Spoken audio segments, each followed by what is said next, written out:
The DC Metro runs in and out of Virginia, DC, and Maryland via 6 different lines. For the past 2 decades, talk of the Purple Line has been humming, and plans were in the making.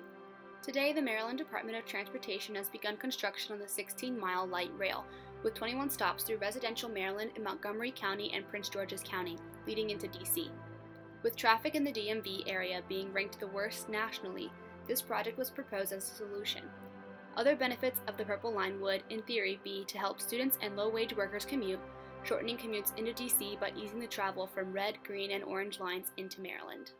Though there are these benefits, there are other environmental factors that come into play, some of which are unjust for the community surrounding the Purple Line.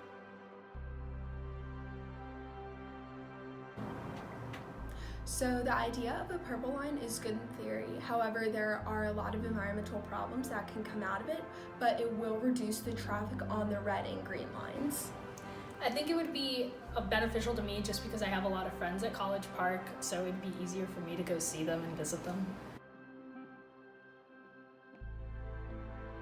In downtown Bethesda, the Bethesda Purple Line station would run inside a tunnel beneath the Apex building. The tunnel is now used by runners and cyclists traveling beneath Wisconsin Avenue on an extension of the Capitol Crescent Trail. County officials had hoped to strike a deal with the building owners to sell to a developer who would demolish the building to make a way for a more spacious Purple Line station. Maryland transit planners said that they are satisfied with a station that could be built without redeveloping Apex building, because as Michael Maiden said, the station we have meets all our design criteria. In the end, some believe that the Purple Line is simply a make-work project that will provide enormous profits for a few contractors at everyone else's expense.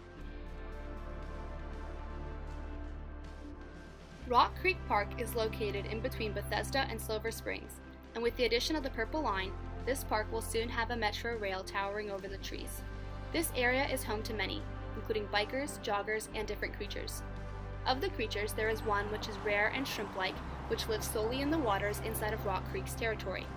This hay spring amphipod has been on the federally protected endangered species list since 1982. The amphipod's home lay just downstream from the location where the Purple Line is due to cross the park in Montgomery County. According to John Fitzgerald, a Chevy Chase lawyer and resident, the creature's presence in a location signals good water quality. Once they're gone, Montgomery County is losing the best sources of the purest water they've got. Rock Creek Park will not remain the same with the environmental impact the Purple Line is bound to bring. A few minutes away from Rock Creek Park is Spring Center Strip Mall. It is one of the planned locations for a stop on the Purple Line. As it stands right now, Spring Center is almost completely empty. There are only 2 businesses still operating out of storefronts, and they are located in different buildings. Customers seeking to visit multiple shops while at Spring Center walk past empty and unkempt storefronts that used to house a mix of chain and family-owned businesses, some of which were there for over 25 years. Some establishments have taped notices to their windows, directing customers to new locations, while other businesses haven't found a new home at all, or have shut down completely. Abandoned dockless bikes, called Lime Bikes from the bike share service, sit in front of the center, providing evidence of the shifting commuter landscape in the area. Across the street, there are apartments and offices available for lease, which is bound to have an impact on the community as the area further develops. Dale Drive is a residential area located in Silver Spring, Maryland. With Purple Line installation, Dale Drive will be crossed perpendicularly by the Metro Rail. Some of the residents of Dale Drive oppose the construction because they are afraid that it will bring commercial and high-density residential development. Those who favor it believe it will make it easier to reach the Silver Spring Metro Rail station. A station at Dale Drive is projected to serve about 960 Purple Line passengers daily in 2040, which is the lowest ridership station along the 16-mile line. The Purple Line project will also affect Wayne Avenue, which is the road east of downtown Silver Spring, in order to widen Wayne Avenue to accommodate the Purple Line. The state transit planners will take part of the residents' house properties, shortening driveways and front yards.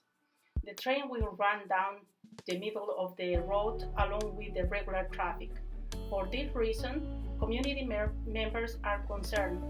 They will build an electrical substation in the middle of an important intersection and add a left turn lane. Construction will cause disruption to the community because the already narrow avenue will lose at least 2 lanes during the project. Furthermore, residents worry about how students will cross Wayne Avenue safely to go to school.